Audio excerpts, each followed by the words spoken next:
ஹாய்ங்க. நான் happy doctors டே. இன்னைக்கு வந்து நான் வந்து ஒரு டாக்டர் பற்றி தான் நான் சொல்லணும்.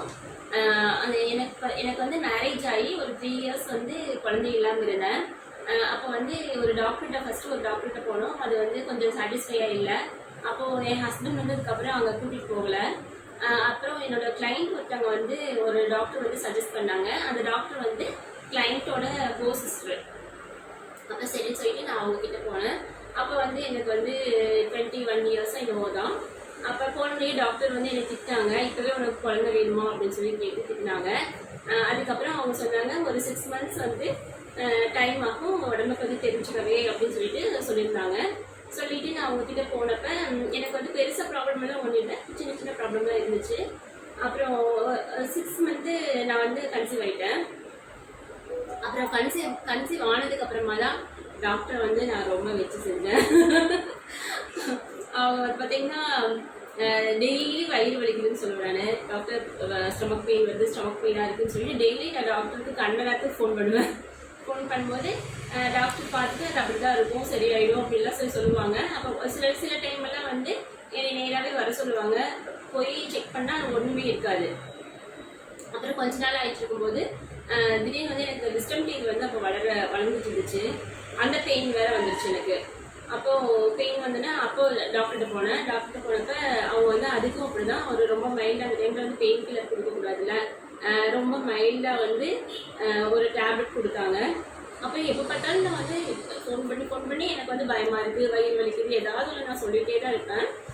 அப்புறம் வந்து ஒரு நாள் பார்த்தீங்கன்னா நைட்டு 11 மணிக்கு டாக்டருக்கு ஃபோன் பண்ணி எனக்கு மூமெண்ட்ஸே தெரியல அப்படின்னு சொல்லி சொன்னேன். சொல்லிட்டு ஏதாவது ஜூஸ் ஏதாவது குடிச்சிட்டு படுங்க ஜெயா அப்படின்லாம் சொன்னாங்க.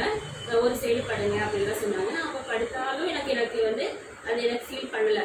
அப்புறம் சரி சொல்லிட்டு நைட்டு ஒரு 11 மணிக்கு மேலே தான் டாக்டர் கொடுத்து சரி வாங்க அப்படின்னு சொல்லி கூப்பிட்டாங்க. அப்புறம் சரின்னு போய் பார்த்தப்ப அவங்க அந்த செக் பண்ணும்போது மூமெண்ட்ஸ் எல்லாம் நல்லா தான் இருந்துச்சு. இந்த மாதிரி வந்து நான் டாக்டருக்கு வந்து ஏதாவது ஒன்று சொல்லி அவங்கள வந்து ரொம்ப அவங்கள டிஸ்டர்ப் பண்ணிகிட்டே தான் இருப்பேன் நான். அப்புறம் வந்து எனக்கு அதுக்கப்புறமா வந்து டெலிவரி டைம் வந்துருச்சு. அப்போ காலையில் முந்தின நாள் நைட்டே எனக்கு வந்து கொஞ்சம் பெயின் இருந்துச்சு. அப்புறம் சரி சொல்லிட்டு காலையில் 5 மணிக்குலாம் நான் டாக்டர் ஃபோன் பண்ணி கொஞ்சம் பெயினாக இருக்க மாதிரி இருக்குது, எனக்கு அதுதான் டெலிவரி பெயின் எல்லாம் எனக்கு தெரியாது, பெயின் இருக்க மாதிரி இருக்குதுன்னு சொல்லி சொன்னேன். அப்புறம் டாக்டருக்கு சரி வாங்க அப்படின்னு சொல்லி போனால் அது வந்து டெலிவரி பெயின் தான், போய் ஹாஸ்பிட்டலில் போய் அட்மிட் ஆகிடுங்கன்னு சொல்லிட்டு அட்மிட் ஆகிட்டேன். காலையில் ஒரு 7 o'clock நான் அட்மிட் ஆகிட்டு போய். ஆனால் பார்த்தீங்கன்னா 3 o'clock வரைக்கும் எனக்கு டெலிவரி ஆகலை. அதுக்குள்ளே பாப்பா வந்து உள்ளே மோஷனில் போய் அந்த தண்ணியெல்லாம் குடிச்சிட்டா. அப்புறமா டாக்டர் வந்து என் காலுக்கு கீழேயே தான் அவங்க வந்து என்னை ஒரு இதில் படுக்க வச்சுருக்காங்க. என் பக்கத்தில் கால் பக்கத்துலேயே தான் டாக்டர் வந்து நியூஸ் பேப்பர் படிச்சிருக்காங்க. நைட்டெல்லாம் வேறு நான் பெயினில் சரியாக தூங்கவே இல்லை. அப்போ நான் டாக்டர்கிட்ட வந்து சும்மா ஒரு 2 நிமிஷம் தான் இருக்கும், 2 நிமிஷத்துக்கு ஒருக்கா ஃபோன் டாக்டர்கிட்ட கூப்பிட்டு மேடம் எனக்கு எப்போ ஆகும், எப்போ டெலிவரி ஆகும்னு சொல்லிட்டு அவங்கக்கிட்ட கேட்டுகிட்டே இருப்பேன். அவங்க வந்து ஜெயா நல்லா மூச்சு இழுத்து விடுங்க அப்படின்னு சொல்லிகிட்டே இருப்பாங்க. வந்து செக் பண்ணிகிட்டே தான் இருந்தாங்க. பக்கத்துலேயே உட்காந்து செக் பண்ணாங்க. மற்ற டாக்டர்ஸ் அப்படி இருப்பாங்களா என்னன்னு தெரியல. நான் எனக்கு பார்த்த வரைக்கும் அவங்க வந்து ரொம்ப கேர் பண்ணி ரொம்ப நல்லா பார்த்தாங்க. வந்து பார்த்துட்டு என்கிட்ட வந்து ரொம்ப தைரியப்படுத்திகிட்டே இருந்தாங்க. அப்புறம் வந்து ரொம்ப டைம் ஆக எனக்கு ஏதோ கொஞ்சம் ப்ராப்ளம் தான் இருக்கும் போல். அப்போ டாக்டர் வந்து சிசேரியன் தான் பண்ணணும் அப்படின்னு சொல்லிட்டு என்னை வந்து ஆப்ரேஷன் தியேட்டருக்கே கொண்டு போயிட்டாங்க. கொண்டு போனதுக்கு அப்புறமா எனக்கு வந்து நார்மல் டெலிவரி ஆகிடுச்சு. அங்கே போய் நார்மல் டெலிவரி ஆகிடுச்சு. அதுக்கப்புறம் இப்போ வரைக்கும் அப்போ இருந்து இப்போ வரைக்கும் நான் வந்து என்னன்னாலும் அந்த டாக்டர்கிட்ட தான் போயிட்டுருக்கேன். இப்போ வந்து பாப்பாக்கே 21 இயர்ஸ் ஆச்சு. இப்போ வரைக்கும் அங்கே தான் போயிட்டுருக்கேன். ஏதாவது எனக்கு இப்போவும் ஏதாச்சும் ஒரு ப்ராப்ளம் ஆகும். இடையில பார்த்தீங்கன்னா 2-3 டைம் வந்து எனக்கு கொஞ்சம் சின்ன ப்ராப்ளம் எல்லாம் இருந்துச்சு.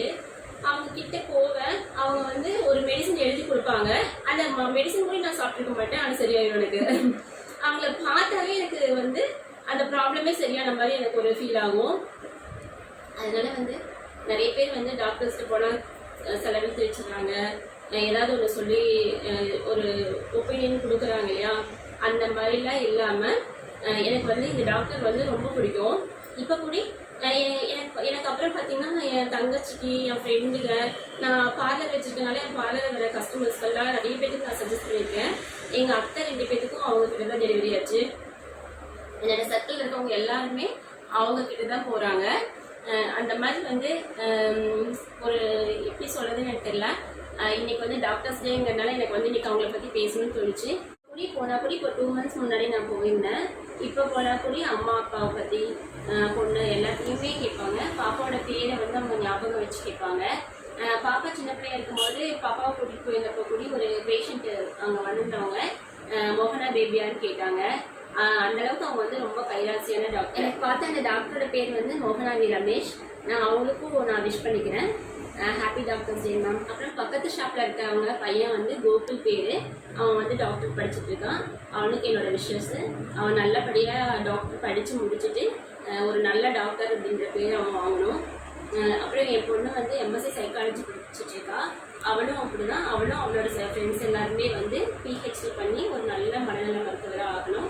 அதுக்காக வேண்டி அவங்களுக்கெல்லாம் விஷ் பண்ணிக்கிறேன்.